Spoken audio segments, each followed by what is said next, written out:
Cześć, my dzisiaj we trójkę. Dzisiaj towarzystwa dotrzymuje nam Szantunia, która jest wpatrzona w Sławka jak w obraz. Chcielibyśmy zabrać Was dzisiaj do Muszyny. Jest to małe miasto na południu Polski. Myśmy się tam wybrali w sumie na randkę, bo pojechaliśmy sami bez chłopaków. Chłopcy byli u mojej mamy. Pojechaliśmy do Ogrodu Zmysłów.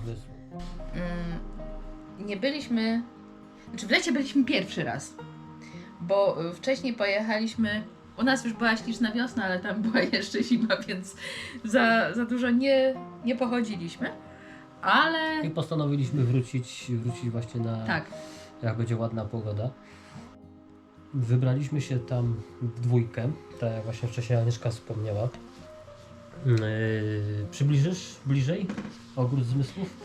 Z tego co kojarzę, z tego co czytałam, te ogrody sensoryczne to są albo jedne z największych, albo największe w Polsce.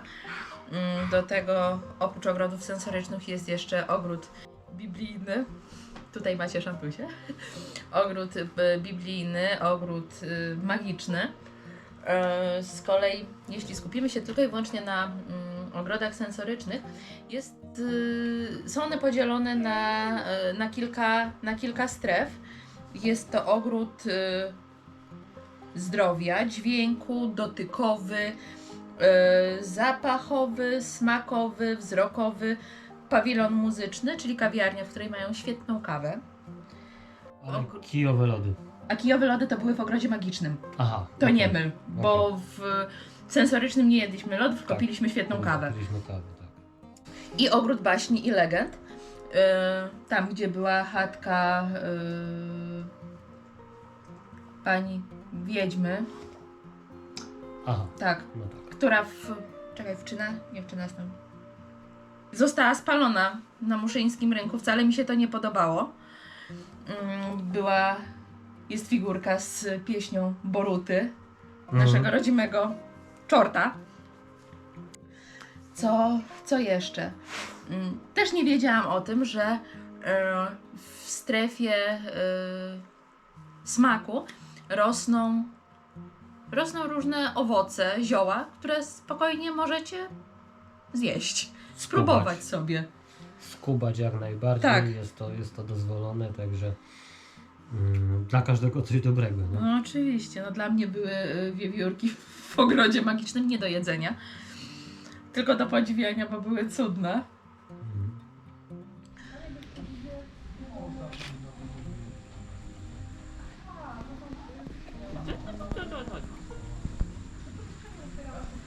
Złapałeś?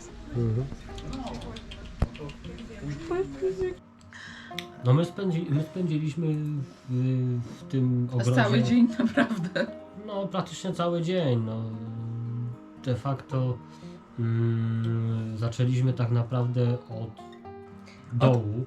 Od ogrodu magicznego. Od ogrodu magicznego, między innymi tam, gdzie są zwierzątka.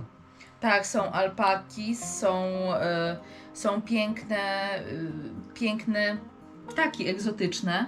I wiewióry. Były chyba trzy dorosłe, a chyba z 6 albo 7 młodych.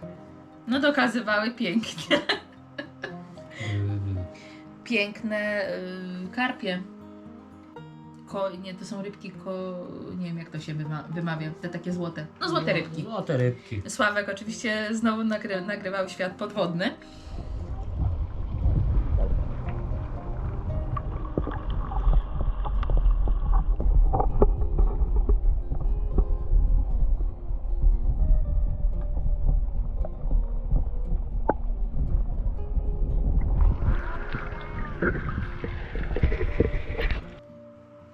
Chyba się na to przerzucę, bo całkiem fajne ujęcia wychodzą. No tak, na marginesie. Następnie w sumie udaliśmy się właśnie na górną część. O czym jeszcze warto wspomnieć, jeśli chodzi o ogrody magiczne. Te figurki greckich, rzymskich bóstw. Kapitalne przypomnienie chociażby dla dzieciaków, które akurat nie w danym momencie przerabiają mitologię grecką. Z kolei w ogrodach sensorycznych jest też takie delikatne nawiązanie, ponieważ jest zakątek Afrodyty i słuchajcie, tam pary, które obchodzą okrągłą rocznicę ślubu albo nowożeńcy, mogą zasadzić swoje drzewko, żeby sobie rosło. Ja się tak zastanawiam, że my chyba na 15 sobie pojedziemy. Będę z drzewkiem zapieprzał do muszy. Tak będziesz. Dobrze, niech tak będzie. On tylko udaje takiego otwarciela. No tak. Kolejnym atutem tej okolicy jest też park wodny. Nieduży, bo nieduży. Tak, ale do parku wodnego nie wchodziliśmy. Nie wchodziliśmy, ale można też skorzystać. Jest ogólnie tam cały kompleks taki rekreacyjno-sportowy, począwszy właśnie od tych ogrodów sensorycznych, przez właśnie mini park wodny, restauracja. Dobre papu dają. Dobre papu i w przystępnej cenie. Trzeba chwilkę poczekać, zwłaszcza w sezonie, bo jest obłożenie no dość konkretne, ale warto, bo jest smacznie, naprawdę. Jest smacznie, no zgadza się. I przemiła obsługa. No. No. Co jeszcze o tych ogrodach byśmy mogli powiedzieć? Masz coś jeszcze? Fajna wieża widokowa. No tak, no. W zimie omal nie wybiłam zębów. Znaczy w zimie, u nas była wiosna, tak jak wspomniałam. Tak, ale w zimie żeśmy też tam byli, akurat wtedy było dość ślisko. Przy dobrej pogodzie, przy ładnej pogodzie, można stamtąd Tatry Słowackie podziwiać. Można, tak. No zresztą Muszna jest praktycznie już przy granicy ze Słowacją, także rzut dosłownie beretem, tam kilka kilometrów od granicy znajduje się Muszna, ponieważ to jest południowa część powiatu nowosądeckiego. Zaraz za Krynicą Zdrój. No i co? W sumie tyle chyba. Pojedźcie, zobaczcie sami, bo ogrody są przepiękne. Ogrody są naprawdę fajnie, można fajnie odpocząć właśnie na świeżym powietrzu. Jeśli lubicie aktywność fizyczną, też jest taka strefa, można sobie poćwiczyć tam. Zresztą sam Szanta, chodź tutaj do mnie na chwilkę, bo za chwilę kamera zjedzie. Szanta nie wie, o co chodzi. Sam jogging po ogrodach, co jest ważne. Ogrody są czynne 24 godziny na dobę i są bezpłatne. Tam tak. Nie płacicie nie płacicie nic, a naprawdę fajnie można odpocząć. Do tego są leżaczki, na których można się rozłożyć.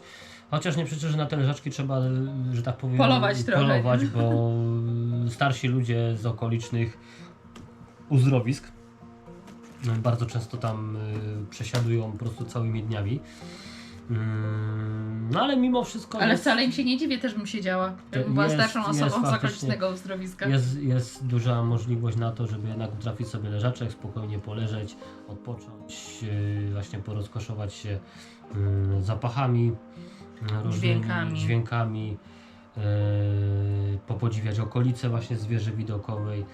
Także jako taka jednodniowa wycieczka. Ale na cały dzień, naprawdę na cały dzień, bo jest gdzie łazić.